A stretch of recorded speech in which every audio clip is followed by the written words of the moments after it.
ஸ்ரீமுஷ்ணத்தில்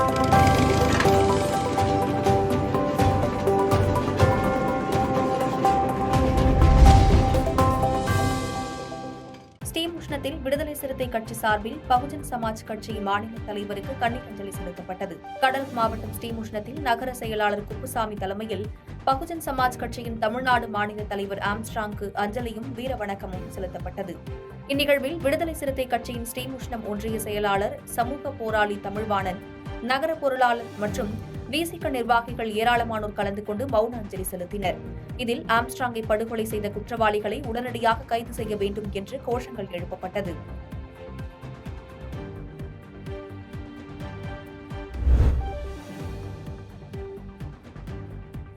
திருவள்ளூர் மாவட்டம் பூண்டி ஒன்றியத்துக்குட்பட்ட ராமலிங்கபுரம் கிராமத்தில் விடுதலை சிறுத்தைகளின் கட்சியின் தலைமை நிலைய செயலாளர் பாலசிங்கத்தின் தாயார் வயது முதிர்வு காரணமாக உயிரிழந்தார்.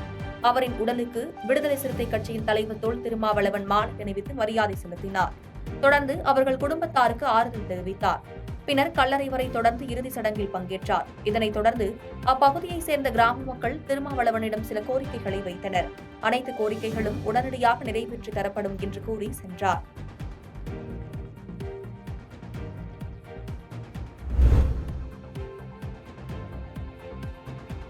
தாம்பரத்தில் விபத்து ஏற்படுவதற்கு முன்பாக தொங்கிக் கொண்டிருக்கும் மின்கம்பத்தை மாற்றியமைக்க வேண்டும் என மக்கள் வலியுறுத்தியுள்ளனர். செங்கல்பட்டு மாவட்டம் நெமிலிச்சேரி பகுதியில் ஓம் சக்தி நகர், திருவள்ளூர் தெருவில் ஏராளமான மக்கள் வசித்து வருகின்றனர். இந்நிலையில் அப்பகுதியில் உள்ள மின்கம்பத்தில் அடிப்பகுதியில் கான்கிரீட் பிடிமானங்கள் கொட்டிய நிலையில் இரும்பு கம்பியின் துணையுடன் அந்தரத்தில் தொங்கியபடி மிகவும் ஆபத்தான நிலையில் உள்ளது. இதனால் இந்த மின்கம்பத்தை மாற்றக் கோரி பொதுமக்கள் பலமுறை புகார் தெரிவித்தும் சம்பந்தப்பட்ட மின்வாரி அதிகாரி உரிய நடவடிக்கை எடுக்கவில்லை என பொதுமக்கள் குற்றம் சாட்டியுள்ளனர். மேலும் இப்பகுதியில் மழைக்காலங்களில் மழைநீர் அதிக அளவில் தேங்கும் சூழல் இருப்பதால் விபத்துகள் ஏதும் ஏற்படுவதற்கு முன்பாக இந்த மின்கம்பத்தை மாற்றியமைக்க வேண்டும் என மக்கள் வலியுறுத்தியுள்ளனர்.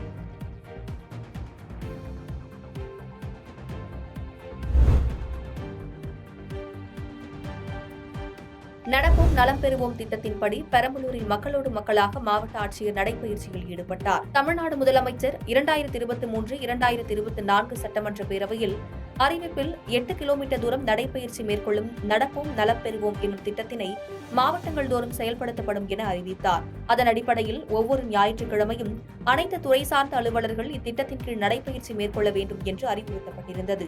அந்த வகையில் பெரம்பலூர் பாலக்கரையில் மருத்துவ மற்றும் மக்கள் நலவாழ்வுத்துறையின் சார்பில் நடப்போம் நலம் பெறுவோம் என்ற திட்டத்தின் கீழ் மாவட்ட ஆட்சியர் கற்பகம் கலந்து கொண்டு மக்களோடு மக்களாக நடைபயணம் மேற்கொண்டார்.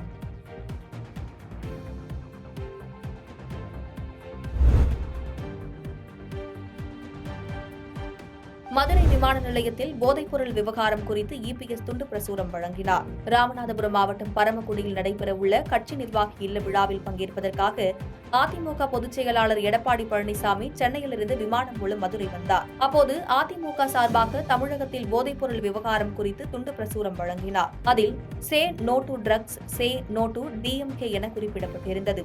இதில் போதைப்பொருள் விவகாரத்தில் கைது செய்யப்பட்ட ஜாஃபர் சாதிக் விவகாரம் உட்பட தமிழகத்தில் நடைபெற்ற போதைப்பொருள் சம்பவங்கள் குறித்து துண்டு பிரசுரம் வழங்கப்பட்டது. பாதகம் செய்பவரை கண்டால் நாம் பயங்கொள்ளலாகாது பாப்பா, மோதி மிதித்து விடு பாப்பா, அவர் முகத்தில் உமிழ்ந்து விடு பாப்பா. அண்மை செய்திகளை உடனுக்குடன் தெரிந்து கொள்ள இணைந்திருங்கள் இயம்நாடு தொலைக்காட்சியுடன்.